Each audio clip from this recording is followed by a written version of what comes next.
they were looking at the camera. Hi everyone, I'm Dr. Michele Burklund, and I'm the Chief Science Officer here at Puriya, and this is our Living Well series. We are live in Vienna, Austria right now with Dr. Kleef at his clinic, and today we're going to be talking a lot about fevers and how it can be a healing and natural response for the body. So before we get started on that, I'm going to read a little bit about your background, and so feel free to add anything you would like during that time too.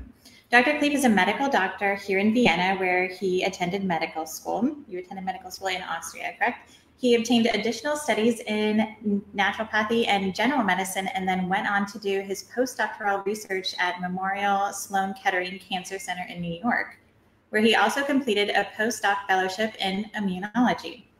He was head of the Commission of Experts on Fever Therapy for Cancer at the Office of Alternative Medicine and the National Institute of Health from 1996 to 98 in the United States. He's also the scientific director of the first Austrian Hyperthermia Congress at Vienna's Medical University.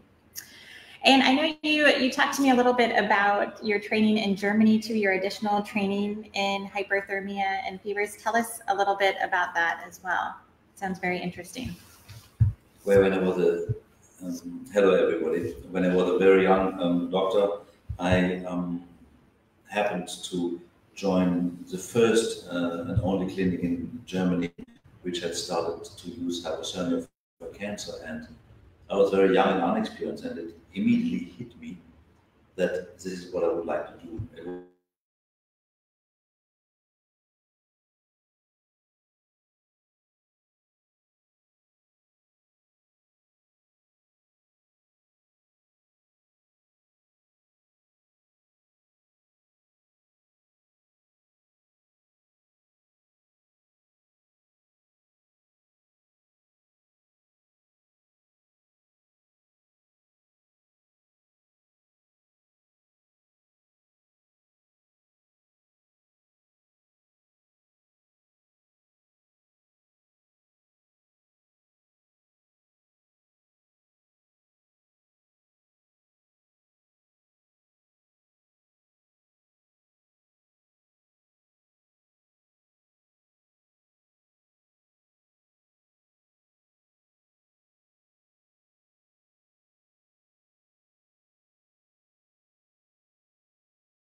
So was it just what I just said?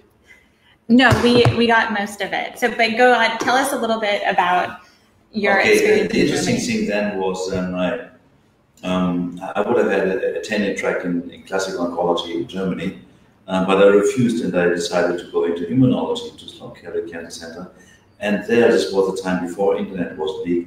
I managed to locate Helen Cooley-North herself, who was the daughter of William Cooley. William Cooley was is the father of cancer immunotherapy. William Cooley was a surgeon at Sloan Kettering in 1890 till 1936. His active career was, and he was a surgeon at Sloan Kettering, and he, back in 1890, operated the girlfriend of the young Rockefeller. Her name was Betsy. She had a sarcoma, as bone cancer, and he amputated the leg or the arm, I don't know, the limb. And 6 months later, this young girl was dead, and he was utterly frustrated that this is nothing I want to do the rest of my life, amputate the limbs and then see them dying. And that's when he got interested in a case where a patient who had a very big squamous cell carcinoma below the neck, the side of a grapefruit, and there are old historical pictures of that, who went into complete remission when he had a high feverish infection. And he tracked this gentleman downtown Manhattan 8 years later, and the guy was still alive and happy and healthy.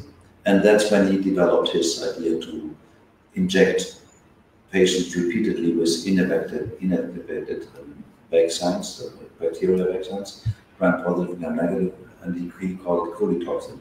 And he got world famous for this. And his daughter, who became my very best friend, she was way in her 70s, I was in my very early 30s. So we became a couple like Harold and Morty. You may remember that film with the music of Cat Stevens back in the 70s. If you want to be free, there's a million ways to be. You know, that was a great film. Ever since I have been doing this, then Wayne Jonas, who at that time was the director of the Alternative Medicine, which now is called OCCAM, Office of Cancer Complementary Alternative Medicine, he invited me to head this task force, which was a big honor and a great joy to work on the history of polytoxin. And I show this big. I have prepared it here. This was done in 20 years ago. I wrote it. It's called Endocrine Oxytocin-Induced Tumor Regression, with special reference to polytoxins as survey of the literature and possible immunological mechanisms. Problem is, nobody's interested in that because you cannot patent fever and get billions from it, and that's very sad, because I think fever is something we should talk about, and that's why I was invited today to join Michele in this talk. Wow, you definitely have an extensive background in fevers and immunology too, which is the root of fevers too. And I think that a lot of people just have questions on fevers, or a lot of people have associations with them as well. So I'll start with the first question. Could you tell us more about how the body initiates the fever response and why it's an important process in the body to heal? We're middle of the clinic, that's why. So guys, we're live, so things happen along the way too. Bitte.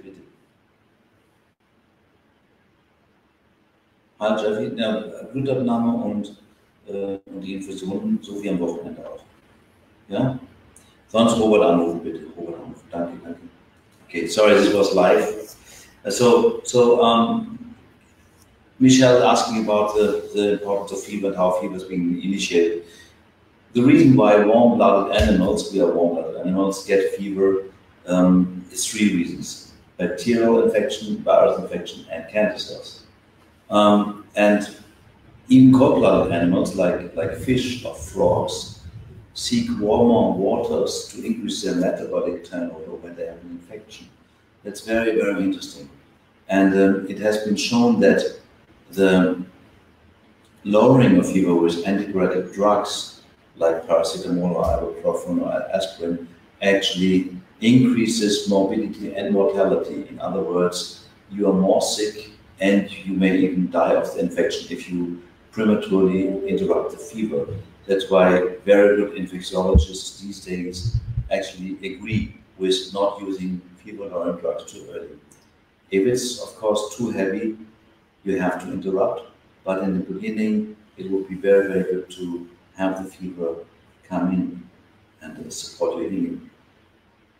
Yeah, I think that's great. I think that most people, or a lot of people still today, when they get a fever, they think it's a bad response, and they don't realize that it's such an important healing response. It's the opposite. The inability to have fever is very bad. I have been asking pretty much like 20,000 cancer patients in the history, how did you have a fever? And the overwhelming majority, this was 98%. There were exceptions, of course, like always, but the overwhelming majority had fever. I hadn't had it 10, 20 years. This is why, as a rule of thumb, I recommend for the healthy population, I wish all of us have a fever, and fever means minimum 39, which is 104, for 1 or 2 times per year. 3 times per year is a little bit too much already, like being prone to infection, but 1 or 2 times per year, a fever, which only should be lasting for a day, that's enough. Just 1 time a significant good fever. Then you have something what I call, in lay terms, bodybuilding of the immune system. And it's like with our body, if we don't use our muscles, we're wasting. This is what's happening in people who are bedridden due to illness. You know, they just in just 4 weeks can lose all their muscle. And that's why we have to move our body, that's why we have to move our immune system. And if somebody hadn't had a fever who's coming to me for preventive medicine investigation in 10, 20 years, my alarm clocks go off. Yeah, that's interesting. Just because if people go through the year without having a fever, would you recommend them inducing it themselves? It's hard to induce fever themselves. I mean, not necessarily going to a place, or how would you recommend that just as like daily lifestyle to keep up and support their immune system? Right. People always ask about the use of sauna. Of course, the sauna can never induce internal hyperthermia, because what happens in the sauna is 90 degrees Celsius hot air is hitting the skin, and then the thermoreceptors in the skin actually making alarm and say, hey, this heat is dangerous for the brain, for the heart. And so temporarily for 10-15 minutes, the shunts between the arteries and venous veins in the skin shut down and traps the heat basically in 1.6, 1.8 square meters of skin. And then after 10-15 minutes in the classical sauna, those shunts open again, and then with 120, 130 beats per minute, this hot blood is flushing into the inner core of the body. That's why the sauna client is deciding, oh, I have to get out of here right now. Of course, you can achieve a high temperature in the sauna also. After 30 minutes, you could be dead in the sauna if you don't allow them out. But it's a different mechanism. Different mechanism. Okay, that's good. The classical way is a heating bath, where you just lay in the bathtub and you gradually increase. But I would warn people to do it, because it can be a very tough thing to do for your circulatory system, for your blood pressure and your heart rate, because you cannot really sweat properly with being immersed in the water on the head. And it has been shown that infrared hyperthermia, what we are using, physiologically imitates fever classically much better than the classical overwarming does. So what we are doing is hyperthermia with infrared. There is many data and clinical studies on that it's good even for major depressive disorders. I think 2018, JAMA Psychiatry, which is a very respected journal, published that hyperthermia, just a simple 30-minute exposure, could alleviate symptoms from major depression dramatically for 6 weeks. So that was better than any pill anybody could have had. So yeah, I think the fever induction with hyperthermia is one thing how we could train. The other thing, of course, is I don't want to go into that too much now, but there's a big debate about vaccination, pros and cons, and it's tempting to speculate that we over-vaccinate our specifically very young children. It is just I'm not a pro in the vaccination discussion. It's a very heated debate.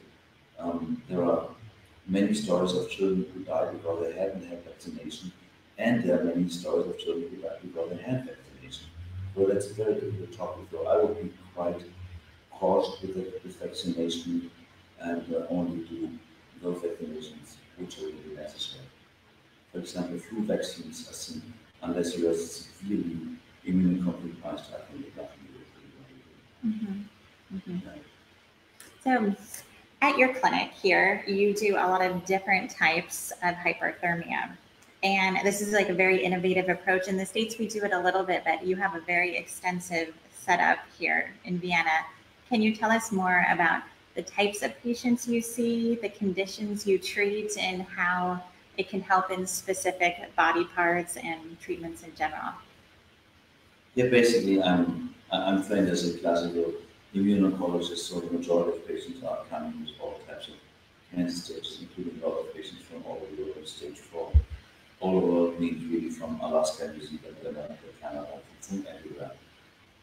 But we also do treat, of course, patients with allergic diseases, seasonal sinusitis or rhinitis, or patients with Lyme disease, or patients with chronic infections, which is a minority, it's about 20% or 80% is a cancer field. And those cancer patients are having a very complex treatment setting, which would actually blast this interview if I would try to describe everything we do. But basically it is look which hyperthermia to cancer or metastasis, each tumor locally, whole body hyperthermia to induce classical fever reactions within the body, metronomic lower dose, very often lower dose chemotherapies after chemotherapy testing, with the exception of classical chemo, which can cure somebody. We are treating now a young boy with sarcoma who gets a normal dose of the chemotherapy, or a young man with cancer metastasis, where very good protocols know that 80-90% of the person can be cured with classical chemo. In this case, we apply it across the classical chemo and combine it with hyperthermia. And a very special treatment we have discovered about 5 years ago is our fever therapy treatment with interleukin-2, where we are using in a drug repurposing program on a named patient use in America. Donald Trump just 6 months ago signed the right to try act. This means you can, as a cancer patient, also try new innovative approaches if there is no guarantee with classical established medication or protocol that's on the right track. In America, it would mean I would need to have a phase 1 study with my approach, and then we could actually even bring it to America and here with the working on it. So, and this fever induction seems to be an extremely important, promising way how we bring the T cell back on the racetrack. The racetrack of the fever of the T cell is fever. That's a secret one. Yeah, that's very exciting. So you're using a drug to induce the body's natural response to the fever and stimulate the immune system. And it's a drug called interleukin-2, which has been licensed from melanoma and kidney cancer. It's quite a dangerous drug because it can induce a so-called cytokine release syndrome and vascular leak syndrome. So what we have developed, really fascinating, we use the drug very carefully in the way that we watch fever response, and that of course needs very good intensive care medical measurements to guarantee the safety of the patients, and that's why we think we have such big results against it for cancer. That's great. That's very exciting. So I have some questions that I'm going to ask, and it's kind of separating the facts between fiction on these statements. So a lot of people believe that high fevers can always cause brain damage. That's a myth that's been circulating on the internet for a long time. Bullshit. No, it's that the body is more clever than we can think. Name convulsions among these young children. My twin brother's daughter, when she was 2 or 3 years old, she had a convulsion, fever cramp, and this was a dramatic event. And my brother called me, and they rushed to go to the hospital. But even a fever cramp is extremely very lethal. It's very, very. If you know you have a child which is prone to having a fever cramp, you just put your little suppository of Valium into the fridge. So if ever that happens, you immediately give this suppository. It works within 2 minutes, and the child will get out of this cramp. That people die of high fever, of course it can happen, but if it's rising too high, then of course you can use antibiotic drugs. The classical way how to lower fever, first of all, is the homeopathic belladonna is you put in 80-85% of the patients that you need belladonna, and then cooling of the body with wet towels. And don't give them enough fluid. That's very important. Yeah. Okay, danke schön, Herr Dank. Gar nichts, erstmal weiter beobachten und den Namen bei Robert vorstellen. Ne? Wenn Robert fragt, Robert, wann er kommt, dann kann ich Robert. Ja? Danke. Part of the process of being live is answering Yeah, telephone sorry, yeah. too. Yeah, and well, another myth too is high fevers are dangerous in children. And I think you were getting into that a little bit with there is a small risk of febrile seizures, but even those don't show Seizures, yeah. damage No. during those seizures. So it's this. I feel like a lot of parents have that deep fear with their child gets a fever, and it's good to hear your point of view and for them to better understand the natural process of fevers. So I think that's very important. Yeah.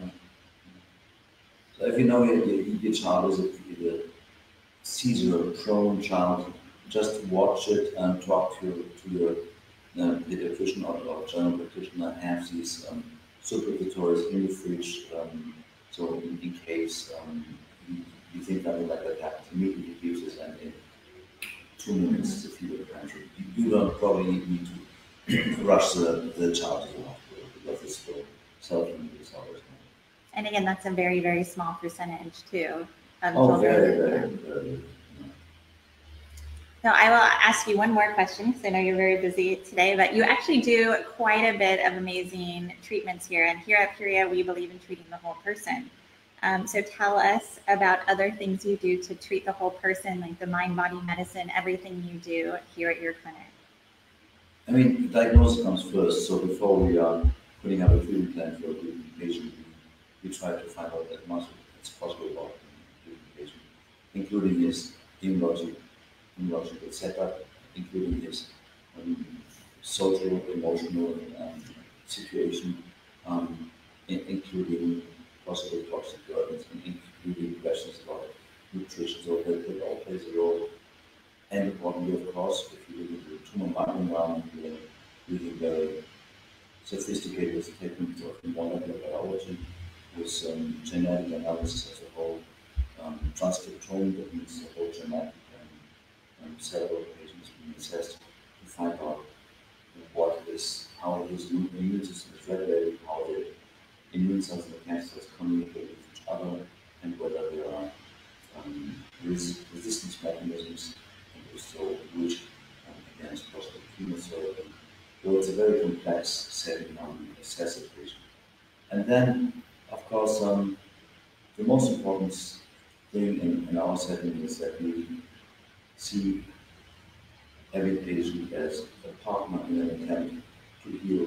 We would never promise patients that we know how to heal cancer. Nobody knows on the planet, but we know that patients who are fully dedicated and decided to overcome this challenge have a better outcome. So there's never a guarantee, specifically in stage 4. But I should mention the work of Hyperthermia, who looked into spontaneous remissions following chemotherapy radiation, unexplainably based on remission. She found out that it's a psychosocial realm of the feelings and the spirit of the patient was more important than medicine itself. Her book is published in a book called Radical Remission. So we actually invite patients to join in small groups where they confront the challenge. I call it a challenge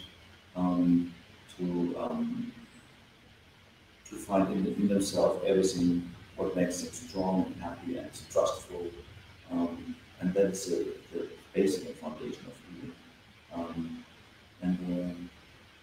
When we do the chemotherapy, what we combine it with hyperthermia in order to make it more effective and more safe and have less side effects. An important part of this whole setting is also mistletoe therapy, where we believe that we should test the mistletoe from the blood and see which tree the mistletoe grows at different trees, like an apple, pineapple, oak, and birch and so on, and we can find out which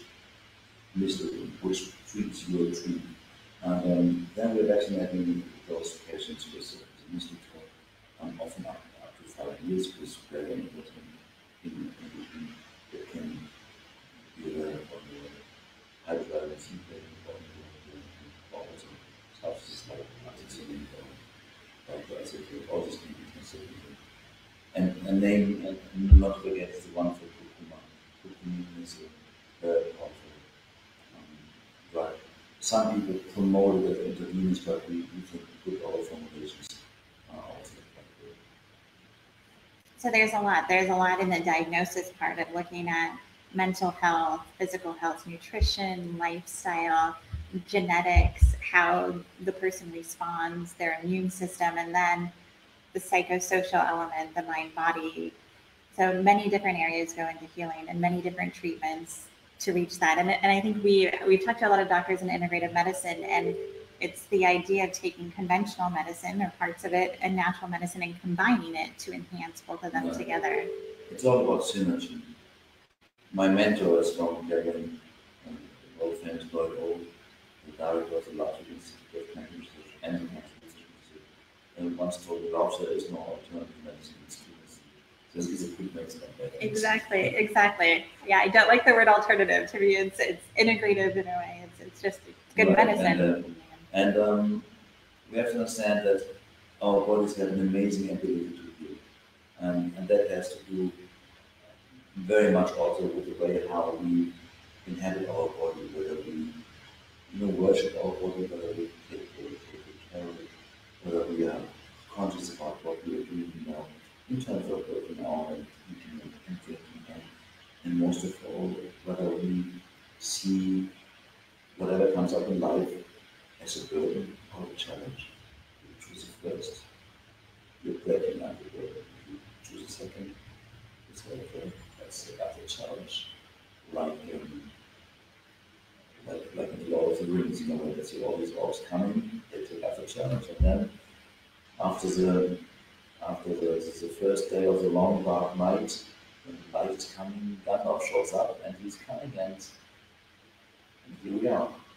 Yeah, it's all about perception of how the situation can turn out. They may be, and there are the invisible, wonderful helpers, Christian religion, we call them angels, and I think we're never alone. Yeah, definitely. Well, thank you for your time today, and I'm glad you could share with our viewers about fevers too. Thank you much. Sorry for the interruption, and thank you for the interview. I think you're very special. Thank you so much. Thank you very much for taking the time.